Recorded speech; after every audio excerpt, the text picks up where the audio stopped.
This is Ryan Matthews. Racing now for MLB.TV. Check it out. That's going to punch him out. That's on the inside corner. Known for being the first player in postseason history to get out of a bases-loaded jam in 2 pitches or less in the 2012 National Division Series against the St. Louis Cardinals. Meanwhile, the bases are loaded with nobody out, and Alan Craig, again the top hitter in the National League with runners in scoring position. And a ground ball hit right to short, going home for the force. And everyone is safe out at home plate, so Craig on the first pitch popped up and flied out. Gets jammed and a ground ball to third base. Zimmerman over to second for 1 and a double play. And the Washington Nationals get out of it. Cardinals had the bases loaded, nobody out, trying to add to a 2-1 lead, and they don't score. As a sub-average career ERA of 3.72, Ryan played in both the minor and major leagues for a total of 13 seasons, 5 of them being with major league teams such as the Washington Nationals, Anaheim Angels, and the Cincinnati Reds. I planned and managed to set up an interview with him and talk about his experience as a player and co-founder of Optimum athletes, who have had plenty of names, like Logan Webb of the Giants and Lucas Giolito of the Red Sox. Baseball is an always changing game, with new technology being used to create statistics and data in order to develop pitchers and position players. My aim is to learn how he uses technology when coaching high school pitchers all the way to the major league level. Before I start the interview, I'd like to give my biggest thanks to Mr. Ryan, who took the time to listen and actually respond to the questions I made, and Mr. Whitford, who made this meetup possible, and both Mr. Osman Zarif and Mr. Martinez for giving me the green light to be able to go to Sacramento and his facility and interview him. Pretty much my brother's best friend, so I've known him for, I don't know, probably going on 30 years now. Yeah. I haven't seen him in a few years, but my brother went and visited him when he was playing for the Rockies at spring training, like one of his first spring training experiences. Yeah. That was probably in 2000, I don't know, maybe 5 or 6, maybe somewhere around there. And then he kind of, bounced all over the majors, but Yeah, he got drafted by the Rockies. Rockies, right? yeah. He got drafted twice by the Rockies. First year he decided to stay at Sac City, and then next year he got drafted pretty close to the same round. Yeah. But he got a bigger signing bonus the second year, so I think he decided to go. And then his most successful was in Washington when he was with the Nationals. Yeah.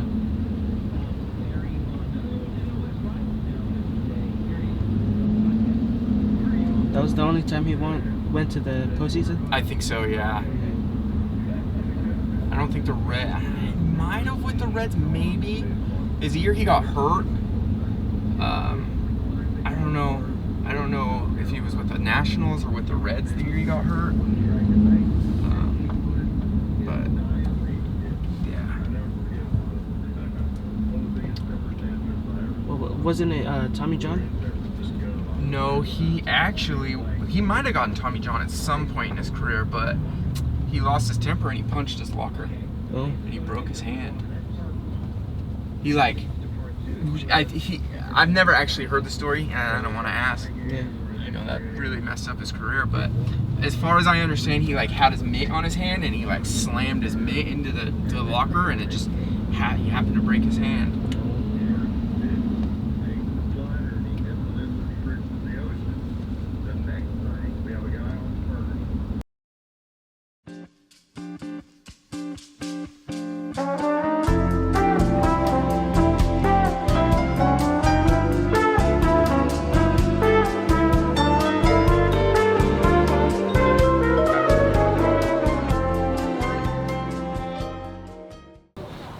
cool because they work with a lot of our guys and do a lot of stuff with them. If any of our guys are hurt or banged up, they can go right over there. Yeah, so it's pretty cool, man. Yeah, good, nice. Yeah. How long you been here? I've been here going on, well, we started in June of 2018. So what would that be? 7 years? 7 years. Seven. Yeah. I know, it's been a while now.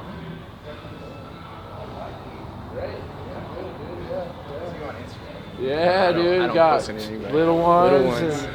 Where you living? We're over in West Sac. Oh, nice. Yeah, I'm over in West Sac.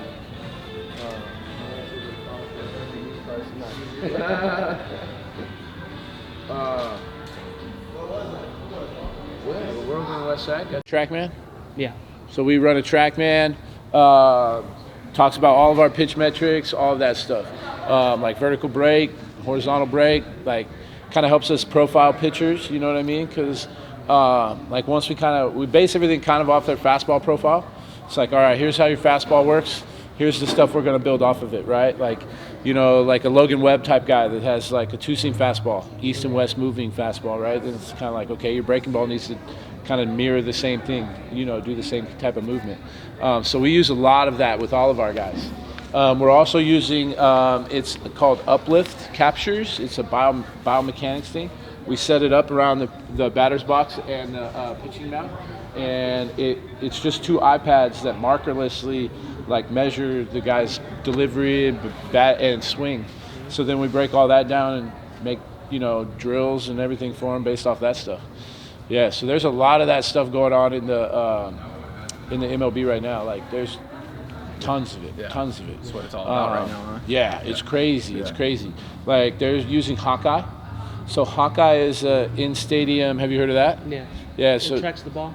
It tracks the ball. Yeah. Yep. And then there's Kinetrax, which I believe tracks the players. So like every player on the field is like getting some sort of biomechanics like feedback every time. Like they're literally, I've seen stuff that the Dodgers have sent me on players that I've trained. Yeah. That's, I mean, some of it's like beyond my, you know, over my head. Yeah. But I mean, they're telling me like degrees of flexion in like their trunk and stuff, like as they're throwing a pitch in game.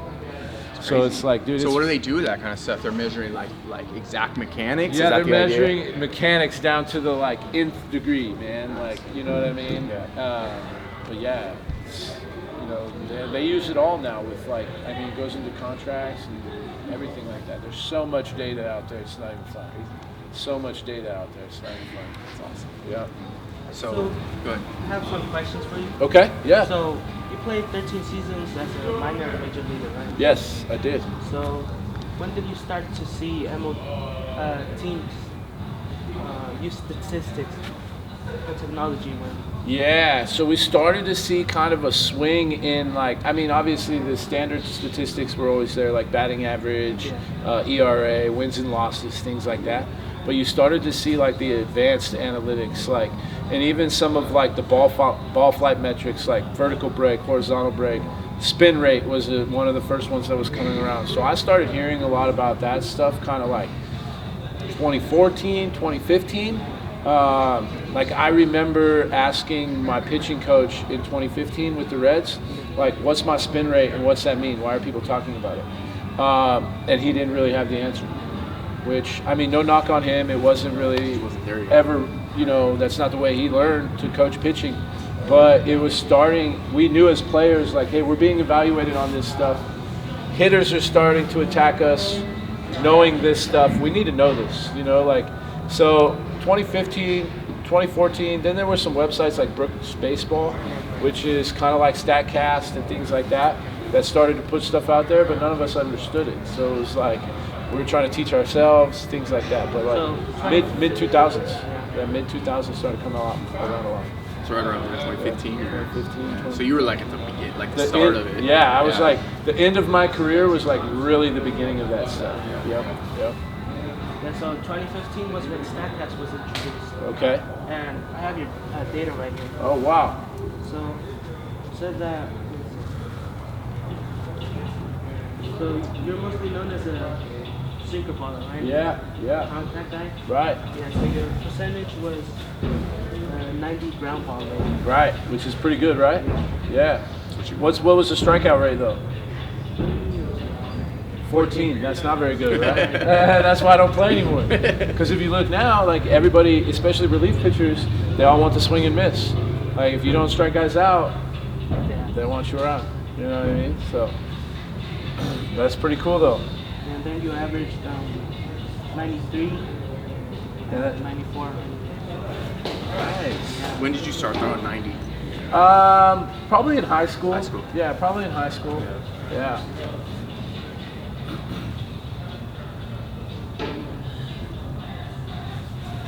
So you develop pitchers here. Yes. But how do you find the player's ideal windup and their arm slot? Yeah, exactly. So that's where we use our physical therapist a lot. We try to screen every one of our athletes physically before we start talking to them about their mechanics, right? So if I start talking about a kid that I think, hey, he's very linear, he doesn't get very much counter rotation with his upper half, then I'm like, okay, I need to take him over there to see if he even has the range of motion to even do the movement that I'm asking him to do while we're moving fast, you know? So we try to get a lot of information on the player physically. So we measure, you know, range of motion of their spines, their shoulders, their hips, their ankles, all the things that we think are important to making a good throw. And then if they have deficiencies, then we'll build a program like, you know, some stretches, some mobility stuff, maybe some exercises before we even start to drill them throwing wise. But we also use the uplift, and then our coaches and myself, we just, you know, we learn a lot. We've taken, you know, driveline certifications. We watch a lot of the other people, biomechanists around, and just try to learn and then apply, because there's no one set of mechanics, right? Every thrower is different. Like we're all different people. We all have different DNA. We all have slightly different structure, right? So asking guys to throw exactly the same isn't a very good thing to do. So we try to figure out what they can and can't do well, and then we try to find a set of mechanics that works well for them. We try to find the most efficient mechanics after that. So early in your career, you used to average 95 to 97. Yeah. So what exercises or drills did you do? Yeah, to get me to that, I think a lot of like long toss and really trying to. There was a point in my career where they switched me from a starting pitcher to a relief pitcher, and it kind of made me mad. So that spring training, like every time I went out to pitch, I really tried to throw the ball as hard as I could. And once I started doing that for a few months, I think it just helped my velocity go up because I was trying to do it. You know what I mean? I was actually worried about how hard I was throwing. When I was a starting pitcher, I feel like I was more worried about going longer in the game, trying to throw 7 to 8, 9 innings, trying to kind of conserve some of that energy. When I was a one-inning reliever, I was just out there trying to throw it as hard as I can. I wanted to see 100 miles an hour. You know, so once I started doing that, I think it helped me develop more velocity. But long toss, being strong in the weight room, all of those things go into it. What system was that in when they put you in the pen? The Rockies. Rockies? Yeah, the Rockies. Yeah.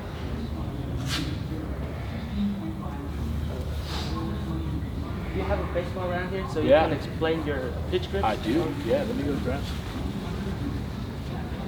We'll talk to some of these guys as well. You guys remember the city project? Talking about how they use technology that makes time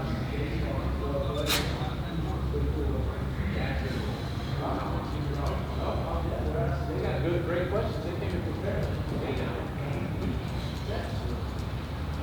Is the camera working? Oh, yeah.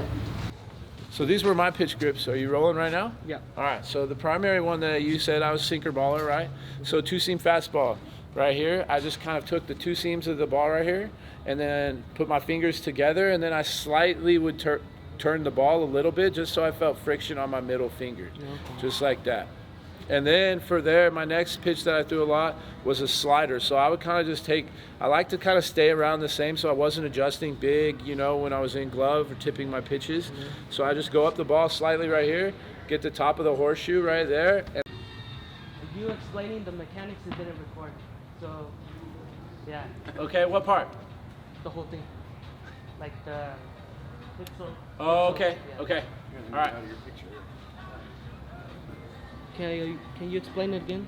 Yeah, so we're talking about how we would explain or get an athlete to do hip-shoulder separation, or just any mechanical ask that we're asking them to do.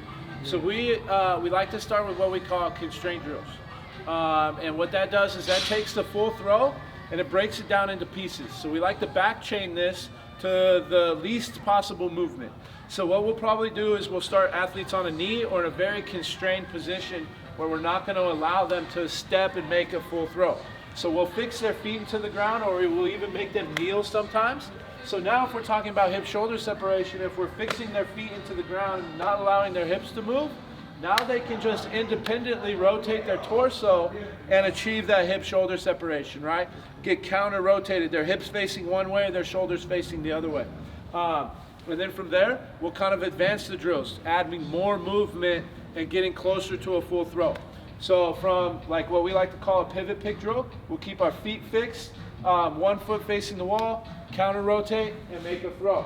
From there, we'll add some linear movement. We'll do like a roll-in drill, we like to call, where we'll actually kind of start in that same position, but now we'll step towards the wall, getting closer to a full throw.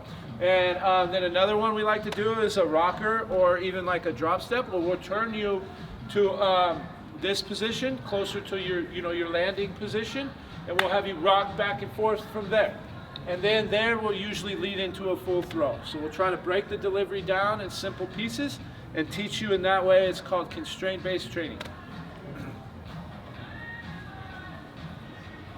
Last two questions. Last two. Yeah.